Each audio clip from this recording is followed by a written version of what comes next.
শুকনো চালের গুঁড়ো দিয়ে এরকম নরম ফুলকো চিতই পিঠা ঘরেই তৈরি করে নেওয়া যায়। নতুন রাঁধুনিরাও খুব সহজে এরকম শুকনো চালের গুঁড়ো দিয়ে চিতই পিঠা বানিয়ে খেতে পারবেন।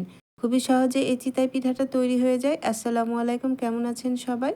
চলুন তবে শুরু করা যাক এই শুকনো চালের গুঁড়ো দিয়ে কিভাবে আমি এই চিতই পিঠাটা তৈরি করেছি।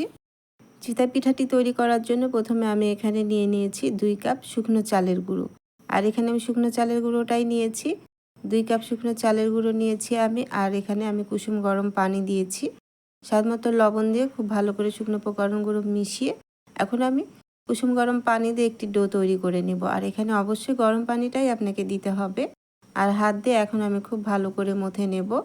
প্রথমে আপনাকে হাত দিয়ে এভাবে মথে নিতে হবে, তাহলে এই ডোটা একটু স্টিকি হবে, আঠালো হবে। আর তখনই বুঝতে হবে যে ডোটা পারফেক্টভাবে তৈরি হয়ে গেছে। একটু সময় নিয়ে এভাবে হাতে মথে নেবেন। হাত দিয়ে মথে নিতে যদি আপনাদের কাছে বিরক্ত মনে হয় তাহলে একটু পানি দিয়ে ব্লেন্ড করে নেবেন আর স্টিকি একটা ডো তৈরি হয়ে যাবে। আমি হাত দিয়ে খুব ভালো করে মথে নিয়েছি, দেখতে পাচ্ছেন। আর একবারে পানিটা দিতে যাবেন না, অল্প অল্প করে পানিটা দিতে হবে। আর এখানে 2 কাপ শুকনো চালের গুঁড়োর জন্য আমি এখানে 1.5 কাপ পানি দিয়েছি। যে কাপ দিয়ে মেপে আমি পানি দিয়েছি সেই কাপ দিয়ে মেপে আমি আটাটা দিয়েছিলাম। তৈরি হয়ে গেছে, দেখতেই পাচ্ছেন একটি গোলা তৈরি হয়ে গেছে চিতই পিঠা তৈরি করার জন্য। এখন আমি পিঠাটা তৈরি করে নিতে যাচ্ছি। আর আপনাদের হাতের কাছে সময় থাকলে আবারও 1 ঘন্টা রেস্টে রেখে দিয়ে আবার একটু গুলে নেবেন। এখন আমি পিঠাগুলো তৈরি করে নেব, সেজন্য আমি একটা মাটির পাত্র বসিয়ে নিয়েছি। আপনারা চাইলে লোহার কড়াই অথবা অ্যালুমিনিয়ামের পাত্রগুলোও দিতে পারেন। এখন আমি মিডিয়াম আঁচে ভালো করে পাত্রটা গরম করে নিয়ে এখন আমি পিঠাটা দিয়ে দিচ্ছি, দেখতে পাচ্ছেন। আর ঢেকে দিচ্ছি। আর চুলার আঁচটা একইভাবে রাখতে হবে। মাত্র 1 মিনিটের মধ্যে এই পিঠাটা কিন্তু তৈরি হয়ে যাবে।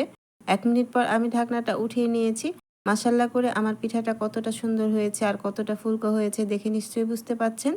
চিতই পিঠার এই রেসিপিটি ফুল ভিডিও আমার ইউটিউব চ্যানেলে দেওয়া আছে, চাইলে দেখে আসতে পারেন। আশা করছি আজকে আমার এই চিতই পিঠার রেসিপিটি আপনাদের ভালো লেগেছে। রেসিপিটি ভালো লাগলে অবশ্যই আমার ইউটিউব চ্যানেলটি সাবস্ক্রাইব করে দেবেন ও একটি লাইক কমেন্ট শেয়ার করে দেবেন। আজ বিদায় নিচ্ছি। চলে আসবো আবার অন্য কোনো নতুন ও সহজ রেসিপি নিয়ে। আল্লাহ আপনাদের ভালো রাখুন, সুস্থ রাখুন, ভালো থাকবেন সবাই। আল্লাহ হাফেজ।